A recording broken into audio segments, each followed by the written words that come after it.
आज की तीन बड़ी खबरें जिनके ऊपर हम तबसरे और तज़िये आपके सामने रखेंगे। बड़ी खबर पहली ये है कि फैलती हुई दहशतगर्दी के पेश नज़र वज़ीर आज़म पाकिस्तान शहबाज शरीफ को भी अब मुतहरक होना पड़ा। बलूचिस्तान का दौरा किया, जहाँ पर पिछले 48 घंटों में दहशतगर्दी के वाक़यात ने काफ़ी एक बुरा तासुर पैदा किया। दहशतगर्दों को तो कत्ल किया गया, लेकिन अपने भी शहीद काफ़ी हुए। दहशतगर्दी सिर्फ बलूचिस्तान तक ही महदूद नहीं है, खैबर पख्तूनख्वा के अंदर भी दहशतगर्दी जारी है। एक ऐसे वक्त में जब कुर्रम के इलाके में अगर इमदादी अशिया पर मबनी ट्रक पहुँचते हैं तो हमारे मुल्क में बड़ी खबर बनती है। हमें संजीदगी के साथ इन मामलात को देखना होगा कि दहशतगर्दी से निपटने के लिए हमने इस इशू को कहाँ से टैकल करना है। हमारे पास गवर्नर केपी फैसल करीम कुंडी साहब मौजूद होंगे इस मामले को डिस्कस करने के लिए, क्योंकि खैबर पख्तूनख्वा की हुकूमत अगर इसके अंदर हिस्सा नहीं डालेगी तो दहशतगर्दी दोनों सूबों के अंदर जारी रहेगी। दूसरी बड़ी खबर ख़तबाजी की सियासत है। इमरान खान मौजूदा आर्मी चीफ़ के बारे में जो कुछ कहते रहे हैं हम दोहरा नहीं सकते, लेकिन वो रिकॉर्ड का हिस्सा है। अब उन्होंने मौजूदा आर्मी चीफ़ को एक ख़त भी लिख दिया है। अब ख़त हमारे पास सामने अभी आया नहीं है, हमें बताया गया कि सामने आ जाएगा। उस ख़त के ऊपर इमरान खान के दस्तखत होंगे नहीं होंगे इस बात से कतई नज़र ख़त के मंदरजात जो हैं वो ख़त मंजर आम आने से पहले ही सामने आ गए हैं। इमरान खान बता रहे हैं आर्मी चीफ़ को कि उनको क्या करना चाहिए और किस तरह उनकी जमात को टैकल करना चाहिए।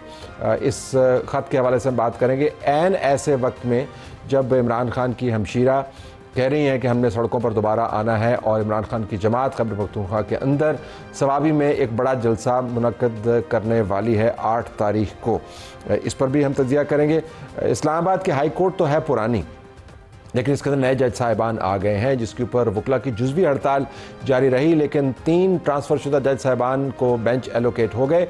बड़ी अहम खबर यह है कि सुप्रीम कोर्ट के चीफ जस्टिस ने भी इस ट्रांसफ़र के अमल को बहुत अच्छा करार दिया और कहा कि बहुत अच्छा हुआ कि एक सिंधी जज आया, एक बलोच जज आया और मैं इनसे घुल मिल के बात करूँगा। लेकिन वकला खुश नहीं है। दोनों पर्सपेक्टिव्स आपके सामने रखेंगे कि इसके बाद इस्लामाबाद हाई कोर्ट की शक्ल क्या होगी।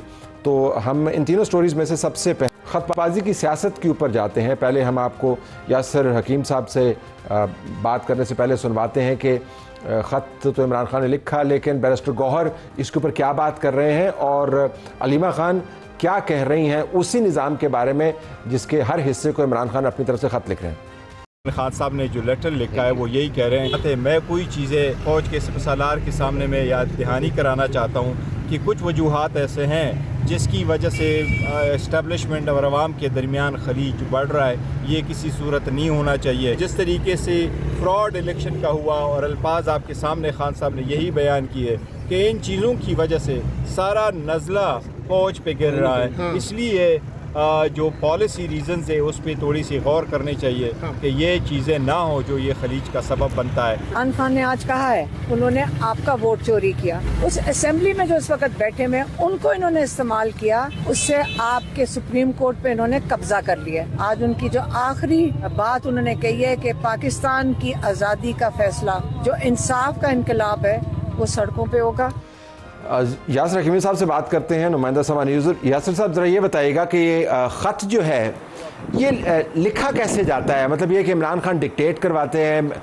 जो पहला भी इन्होंने चीफ जस्टिस को ख़त लिखा वो एक बड़ी अपनी तरफ से डॉक्यूमेंट तैयार की, मुझे उसकी तहरीर भी पूरी पढ़नी पड़ी, हमारा और आपका काम ही पढ़ना है। बाकी सफ़ात जो हैं 350 के करीब, हर सफ़े के ऊपर जो तस्वीर है जो रिपोर्ट है उसका भी तजिया करना पड़ा। लेकिन जब मैं सिग्नेचर के ऊपर गया तो इमरान खान के सिग्नेचर को मैं पहचानता हूँ, उनके सिग्नेचर उसके ऊपर नहीं है जो असल वाले हैं। ये ख़त किस किस्म का है जो आर्मी चीफ़ को लिखा गया और आर्मी चीफ़ तक पहुँचाने के लिए क्या बंदोबस्त किया गया? देखें ताले साहब, शुक्रिया। सबसे पहले अहम बात यह है कि इस हवाले से जब फैसल चौधरी साहब ने मीडिया के नुमाइंदों को आगाह किया तो हमने उनसे यही सवाल किया कि यह ख़त लिखने का तरीक़ाकार क्या अडॉप्ट किया गया, किसके ज़रिए लिखा गया, क्या इमरान खान साहब ने डिक्टेट करवाया, क्या इमरान खान साहब ने लिख के यहाँ आने वाले वकला अपने पार्टी लीडर्स को दिया और उनके ज़रिए बाहर भिजवाया गया?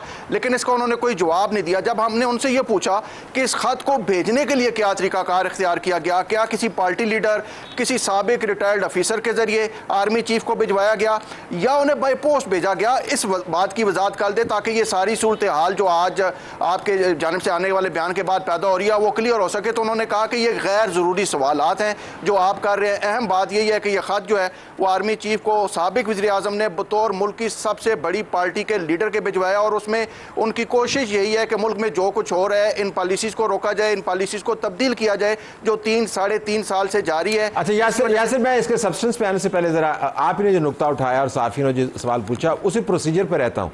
अभी आपने लफ्ज़ इस्तेमाल किया भिजवाया गया, तो जिससे मुराद ये है कि क्या डाकखाना इस्तेमाल किया गया या बीच में कोई मिडिल पर्सन इस्तेमाल हुआ, कबूतर की टांग के साथ बांधा, क्या किया, व्हाट्सएप किया, क्या किया, ये भिजवाया कैसे गया और उधर मिला कि नहीं मिला?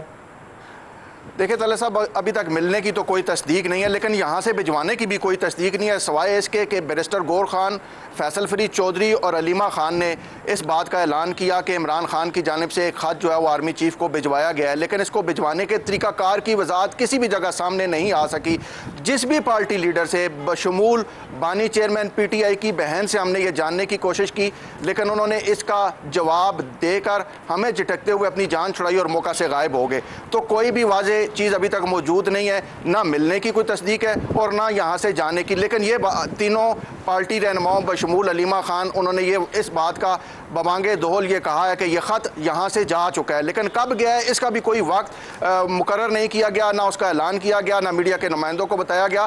बैरिस्टर गौर ने सिर्फ हमारे मुख्तलिफ सवालात के जवाब में इतनी बात की कि मीडिया के नुमाइंदों को सामने ये ख़त जल्द आ जाएगा, जल्द हम इसे कौम के सामने रखेंगे, लेकिन सिर्फ ये बता रहे हैं आपको कि यह ख़त जा चुका है और उसमें सिर्फ और सिर्फ दहशत गर्दी से पैदा शुदा सूरत हाल और जो 20 जवान हमारे शहीद हुए उसके बाद ये बतौर साबिक वज़ीर आज़म के ख़त लिखा गया और उन्हें अपनी पॉलिसीज़ तब्दील करने के हवाले से जो अपील की गई और ये कहा गया उनकी जानिब से कि मुल्क के सबसे अहम दफातर को यह ख़त लिखा गया है और उन्होंने नाम लिया कि आर्मी चीफ को भिजवाया गया है, लेकिन वजाहत इसकी अभी तक कहीं भी किसी भी जगह पर नहीं की गई कि कैसे भिजवाया गया और कौन लेकर गया। अच्छा, जो इसके अंदर इमरान खान साहब ने लिखा है अपनी तरफ से, वो बता ही रहे हैं कि फ़ौज को अपनी पॉलिसी कैसे तब्दील करनी चाहिए, वो बता ही रहे हैं कि इसका नुकसान कितना है, लेकिन ये वही फ़ौज की क़यादत है जिसके ख़िलाफ़ वो बदतरीन कैंपेन चलाते रहे हैं, जिनको वो अजीब व गरीब नामों से पुकारते रहे हैं, अमेरिका के अंदर सैंक्शंस लगवाने की बात करते रहे हैं, इनको फैशिस्ट कहते रहे हैं। तो मैं जानना ही चाहूँगा कि जब आप इंटरेक्ट करते हैं जो कोर्ट में इमरान खान के साथ या उनकी पार्टी की क़यादत के साथ, तो उनको इसमें कोई तजाद नज़र नहीं आता? यानी आप ख़त क्यों लिखेंगे उनको जिनके बारे में आप इस किस्म की बातें करते हैं? इसकी क्या वजह हो सकती है? अभी क्यों ख़त लिखा उन्होंने?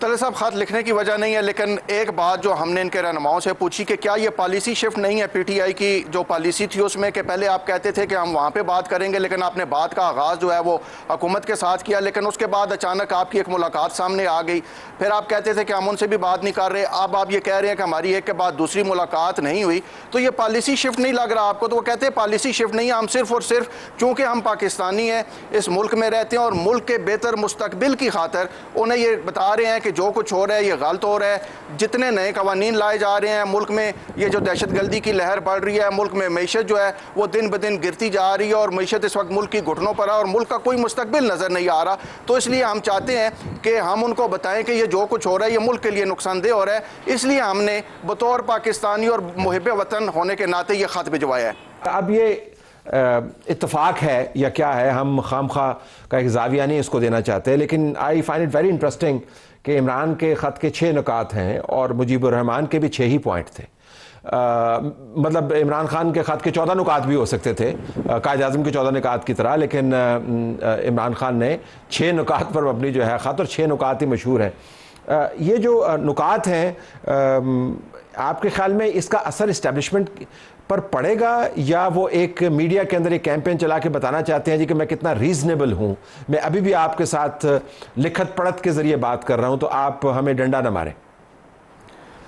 देखिए तले साहब, मुझे तो यही लगता है कि ये एक बयानिया और मीडिया वार ही है और उस मीडिया वार का ही इस्तेमाल किया जा रहा है। 6 नुकात हैं और उन 6 नुकात को भी अगर आप देखें तो ये वही 6 नुकात हैं जो गुज़िश्ता 3-4 महीने से लगातार कंटिन्यूसली जो है वो उनकी जानिब से बयान किए जा रहे हैं। मुल्की मईशत का गुज़िश्ता 1.5 साल से बानी चेयरमैन PTI जो है वो बता रहे हैं कि ये कमज़ोर है, लेकिन वो चल रही है। और इसी तरह वो अदलिया की आज़ादी के हवाले से, मीडिया की आज़ादी के हवाले से बातें करते रहते हैं, लेकिन मीडिया फिर भी अपना काम कर रहा है। लेकिन आज उन्होंने आपने उन 6 नकात में पीका के कानून जो पास हुआ उस हवाले से कहा कि अब चूँकि नेशनल मीडिया को कंट्रोल किया गया तो उसके बाद सोशल मीडिया को कंट्रोल करके जमहूरियत ख़त्म की जा रही है और आवाज़ इज़हार राय की आवाज़ को दबाने की कोशिश की जा रही है। जो उनका एक और पॉइंट है वो पॉइंट ये था कि PTI के ख़िलाफ़ जो है वो रियासती इदारे फ़ाल हैं, वो उनके ख़िलाफ़ काम कर रहे हैं, लेकिन उन्होंने आज एक वर्ड इस हवाले से यूज़ किया कि रेन ऑफ टेरर किया जा रहा है PTI के ख़िलाफ़, लेकिन ये भी तकरीबन गुज़िश्ता 2 साल से हम उनके मुँह से ऐसा ही सुनते आ रहे हैं।